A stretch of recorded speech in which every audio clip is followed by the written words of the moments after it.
Alvin, you've been on a team with Draymond Green. You've been on a team against him.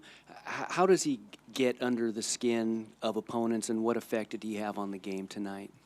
I don't think he got under anyone's skin. I mean, if that's what you mean. He's a good player.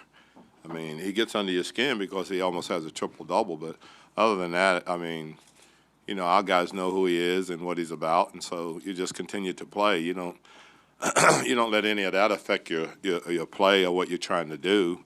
Where he's effective is, he ends up with whatever the heck he did, almost a triple-double. So that's what you worry about. You don't worry about the things that he's saying. Coach, picking up on what you were talking about with Draymond, him and Rondo got into a bit of a tussle, and it seemed like when we talked to Kerr, he kind of welcomed that as long as they didn't get as technical. How did you feel about the exchange between those two players? Yeah, it's basketball, guys. It's the playoffs. It's going to happen when you're playing a team at least 4 times. There's going to be, those little incidents, whatever you want to call them, but it's no big deal. It's just basketball. Those guys got total respect for each other, and it's just part of it. That you won't get a story out of that one. You're going to have another angle, really. Alvin in the back. On Saturday night, you can almost throw that one away, say, you know what, we didn't play very well. They were hot. We lost by 20-something. Tonight, you guys, for the most part, played pretty darn well, and you still didn't win. Is that more disappointing? No. I mean, you want me to talk in coaches' cliches? Okay, I will. The only thing they did was what they were supposed to do. They won their 2 home games, and now we get to go home to play.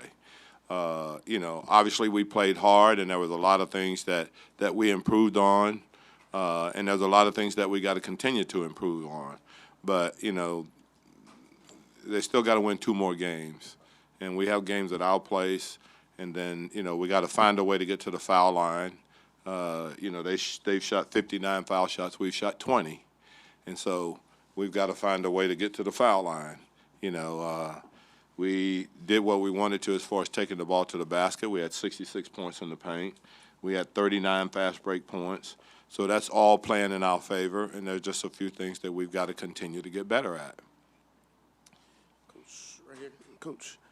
Yeah, so how difficult is it when you feel like you did such a good job against KD for most of the game, and then he just starts hitting a bunch of tough shots in the fourth quarter the way he did? That's who he is. That's who he is. That's not anything new. You just got to continue to try to make him make tough shots, and that's exactly what he did. So what you have to do is that you can't have the margin of separation to the point where when he does miss those shots and you go down and you convert, that's not putting you right at the edge of being having the league again. That's what you got to do. You were mentioning the free throw disparity, and you look at the stat sheet tonight. Anthony Davis, Drew Holiday don't attempt a free throw. What do they need to do, or what needs to happen to get them on the line? Do they have to play more aggressively, or what is that? I think we played aggressive. I think both of them did. Drew took the ball to the basket. As I said, we had 54 shots. Excuse me, we had 54 shots in the paint. And so I think that is being aggressive. Coach, Steph Curry obviously played well in his first game back. How would you assess how your guys handled him and kind of the effect that he had on the game overall? The guy's 2-time MVP. He came in and made his first couple of shots. I thought for the most part we did a good job on him trying to you got to forgive me, I got a sore throat. I thought we did a good job trying to chase him off screens, and obviously he got 7 free throws off us chasing him off screen and him attempting to shoot jump shots. But he's going to score. He's going to, he get right about where he did from where his average is. A couple of more points more, but he wasn't going to come back until he was ready to play. So there's no reason to think that he wasn't going to play well. Alvin, to your right, if you had to break it down into one area going into Friday now, what do you think you all have to improve upon the most to get your first win in the series? Well, we got to eliminate the timely turnovers. I thought we had a game as a 1-point game, and we had a couple of bad possessions, a couple of bad turnovers. So as I said in the first game, this is not a team that you can turn the ball over against without paying a huge price. And I thought we paid a huge price tonight in those particular turnovers right at the crucial time because they went down and they scored on them. Coach, I know you touched a little bit earlier. Was that game a little bit more physical than it normally is for the Pelicans, or is it just something that y'all are accustomed to? We played this team. It's not like we hadn't played these guys. We played them.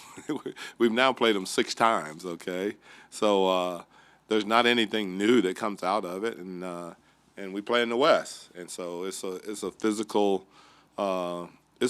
league. Forget about being in the West, but it's a physical league, and obviously at playoff time things gets a little more physical, as I said, and a little more chippy because you're playing against a team, 4, 5, 6 times, 7 times maybe. So it's just what it is. I mean, I saw nothing tonight that would go, oh wow, this is really gonna be interesting when we go back home to play. I mean, it just, you guys are gonna have to pick another series and another situation to write about the chippiness and the who's pissed off at who, because I don't see it out there.